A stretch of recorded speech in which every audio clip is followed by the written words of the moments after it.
Hello wives, அனைவருக்கும் வணக்கம். சிம்மராசினரின் எப்படிப்பட்ட பண்புகளை கொண்டிருப்பார்கள்? தோற்றம், ஆளுமை எப்படி இருக்கும்? அவருடைய தோற்றம், ஆளுமை இயல்பு, அவருடைய தன்னம்பிக்கை என எதிலும் குறை கூற முடியாது.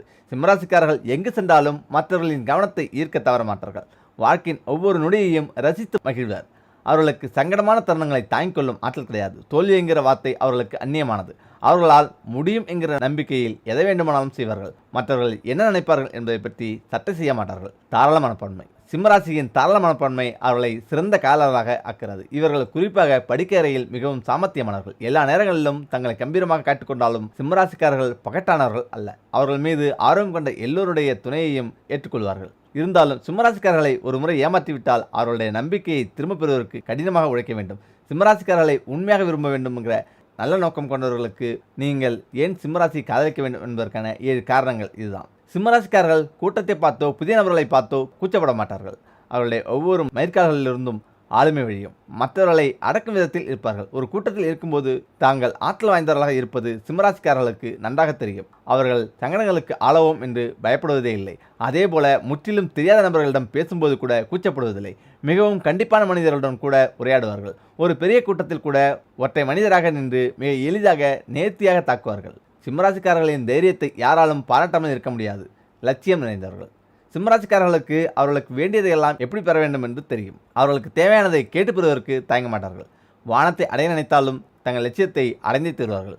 உயர்ந்த விஷயங்களுக்கு ஆசைப்படுவார்கள். தோல்வி என்பது அவர்களுடைய அகராதியில் இல்லாத விஷயமாக இருக்கும். அவர்களிடம் இருக்கும் ஏராளமான தன்னம்பிக்கை, அந்த தன்னம்பிக்கையை தடைகளை தகர்த்து முன்னேற அவர்களுக்கு உதவியாக இருக்கும். தோல்விகள் அவர்களை துவள செய்ய விடமாட்டார்கள். தன்னைத்தானே அடிக்கடி வருத்தி கொண்டாலும் அவருடைய துணிச்சல் அவர்களை கனவுகளை அடைய தொடர்ந்து முயற்சி செய்ய அனுமதிக்கிறது.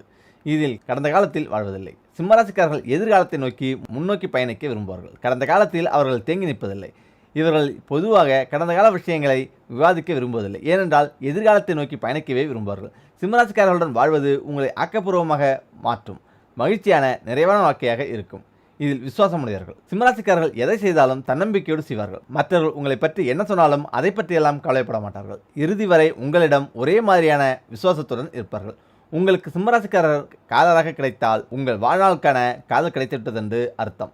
அவர்கள் என்றென்றும் எல்லாவற்றுக்காகவும் உங்களுக்காக சண்டை போடுவார்கள். பாதுகாப்பாக இருப்பார்கள். உங்கள் ரசனைகள் மற்றும் உணர்வுகளை மதிப்பார்கள். இதில் எல்லாவற்றையும் முயற்சி செய்வார்கள். சிம்மராசிக்காரர்களுக்கு எப்படி நிறுத்துவது என்று தெரியாது. அந்த அளவிற்கு அவர்களுக்கு ஆவல் அதிகமாக இருக்கும். எந்த தடைகள் வந்தாலும் சட்டை செய்யாமல் அவர்களுடைய எல்லா லட்சியங்களையும் நிறைவேற்ற பாடுபடுவார்கள். சிம்மராசிக்காரர்கள் உறுதியானவர்கள். சவால்கள் அவர்களுக்கு மேலும் அதிக வலிமையை தரும். அவர்கள் கண்ணியமிக்காமல் அதிக வலிமையுடன் தங்கள் லட்சியத்தை நோக்கி நடைபெறுவார்கள். இதில் அற்புதமான காதலர்கள். சிம்மராசிக்காரர்களுக்கு காதலில் அவர்களுக்கு என்ன வேண்டும் என்று தெரியும். அவர்கள் உங்களுக்கு இன்பம் கொடுக்க வேண்டும் என்று முடிவு செய்துவிட்டால் வாரி வழங்குவார்கள். சிம்மராசிக்காரர்கள் சுயநலமற்ற காதலர்கள். அதிலும் படுக்கையறையில் உங்களை திருப்திப்படுத்துவதை அவர்களுடைய பெருமிதமாக எடுத்துக்கொண்டு அவர்களால் முடிந்தவரை சிறப்பாக செயல்படுவார்கள். ஏனென்றால் வாழ்க்கை துணைவருக்காக சிறந்த விஷயங்களை முழுமையாக செய்வது அவர்களுடைய சுபாவம். இதில் தலைமை பண்பு கொண்டவர். சிம்மராசிக்காரர் எங்கே சென்றாலும் அதிகாரத்தை வெளிப்படுத்துவார்கள். அவர்கள் சூழ்நிலைகளை கட்டுப்படுத்தும் திறன் கொண்டவர்கள் என்பதால் இயற்கையாகவே மக்கள் அவர்களுடைய தலைமையை ஏற்றுக்கொள்வார்கள். சிங்கத்தின் ஆற்றலும் தைரியமும் கொண்ட இவர்கள் மக்களின் நம்பிக்கையை தன் பக்கம் எளிதாக ஈர்த்து விடுவார்கள். சிம்மராசிக்காரர்கள் பொறுப்புகளை விரும்பி ஏற்றுக்கொள்வார்கள். தலைமையேற்க பின்வாங்க மாட்டார்கள். சிம்மராசிக்காரர்கள் இரண்டாம் யோசனை இல்லாதவர்கள். பலவீனமானவர்களுக்கு ஆதரவு கொடுப்பார்கள். நீங்கள் மன அழுத்தத்தில் இருக்கும்போதெல்லாம் வழிகாட்டுவார்கள். முக்கியமாக சிம்மராசிக்காரர்களின் இயற்கையான தலைமை பண்பு அவர்களுடைய ஒரு அதிகார வட்டத்தை உருவாக்குறது. எனவே அவர்களுக்கு அருகில் இருக்கும்போது நீங்கள் வேடிக்கை பார்ப்பதை தவிர வேறு எந்த விஷயத்திலும் அவர்களை கட்டுப்படுத்த முடியாது. அவர்கள் இருக்கும் இடத்தில் மற்றவர்களின் பங்கு இரண்டாம் பட்சம்தான். சிம்மராசிக்காரர்களை நீங்கள் கட்டுப்படுத்தினால்தான் விரும்ப மாட்டார்களை தவிர உங்கள் கருத்துக்களை கவனமாக கேட்பார்கள். உங்களை சந்தோஷப்படுத்தும் விஷயங்களை செய்வார்கள்.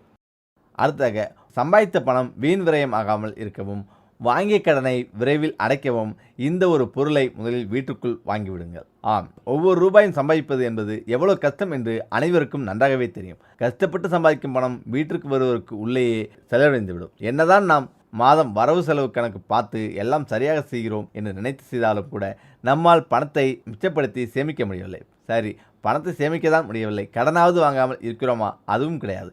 எப்படி பார்த்தாலும் எப்படி இருந்தாலும் ஏதாவது ஒரு சிறு தொகையாவது கடன் வாங்கி அந்த கடனை அடைக்க முடியாமல் படும் பாடு அதைவிட துயரமானது. இந்த நிலை மாற நாம் என்ன செய்வது என்று புலம்பி வாழ்வதே பலருக்கும் சகஜமான ஒன்றாக இருக்கிறது. சரி, இதுபோல சூழ்நிலைகளை சமாளிக்க ஆன்மீகத்தில் சில வழிமுறைகளை நமக்கு கூறியிருக்கிறார்கள். அதாவது சம்பளம் வாங்கினாலும் சரி அல்லது தொழிலோ வியாபாரத்திலோ வரும் முதல் வருமானமாக இருந்தாலும் சரி, அல்லது நீங்கள் கடன் வாங்கினாலும் சரி, முதலில் அதில் ஒரு சில பொருட்கள் வாங்கினால் வீட்டில் வருமானம் பெருகும். உப்பு வாங்கி வைத்தால் செல்வம் சேரும் என்று ஒரு தந்திரிகம் இருப்பது பெரும்பாலும் அனைவரும் அறிந்தது. உப்பை தவிர வேறு எந்தெந்த பொருளை வாங்கினால் அதிக செலவாகாமல் இருக்கும் என்பதை பற்றி தெரிந்து கொள்வதற்கான ஒரு உபயோகப்பதிவு தான் இது.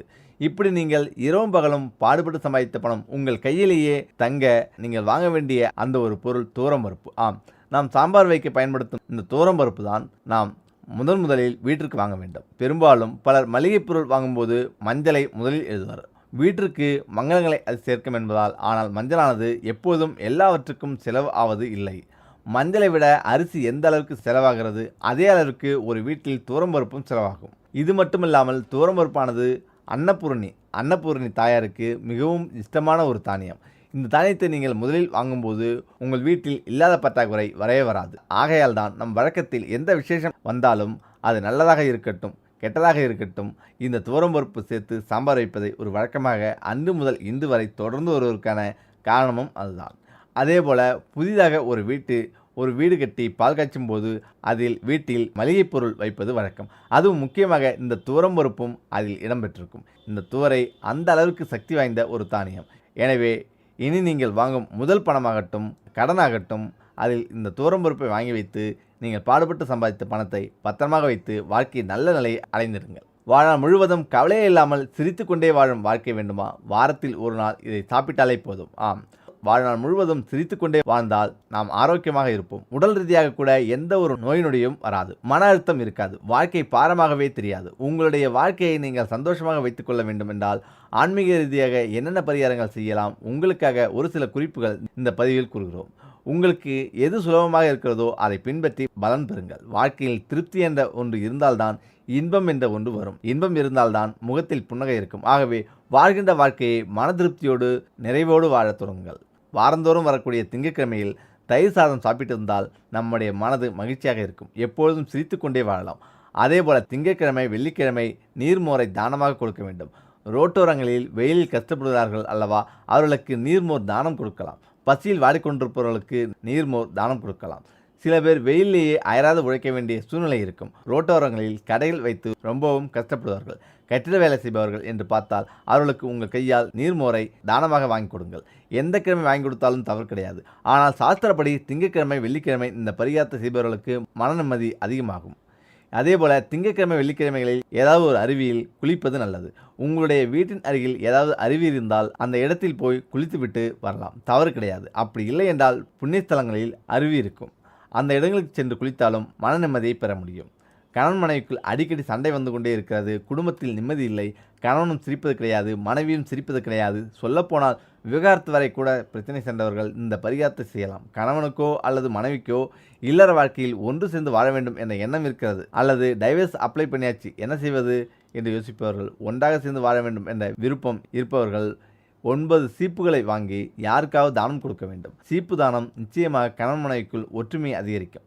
தனியாக சீப்பை தானம் கொடுக்க முடியவில்லை என்றால் கூட பரவாயில்லை. வெற்றிலைப்பாக்கு, மஞ்சள், குங்குமம், சிறிய கண்ணாடியுடன் ஒரு சீப்பு வைத்து ஒரு செட்டிற்கும் அதை 9 என்ற கணக்கில் வாங்கி கோயிலுக்கு சென்று அங்கு வரக்கூடிய பெண் பக்தர்களுக்கு கூட இந்த தாம்பூலத்தை தானமாக கொடுக்கலாம். இதை செய்தாலும் குடும்பத்தில் சந்தோஷம் நிலவும். மேல் சொன்ன குறிப்புகளில் உங்களுக்கு நம்பிக்கை இருந்தால் பின்பற்றி பலன் பெறலாம்.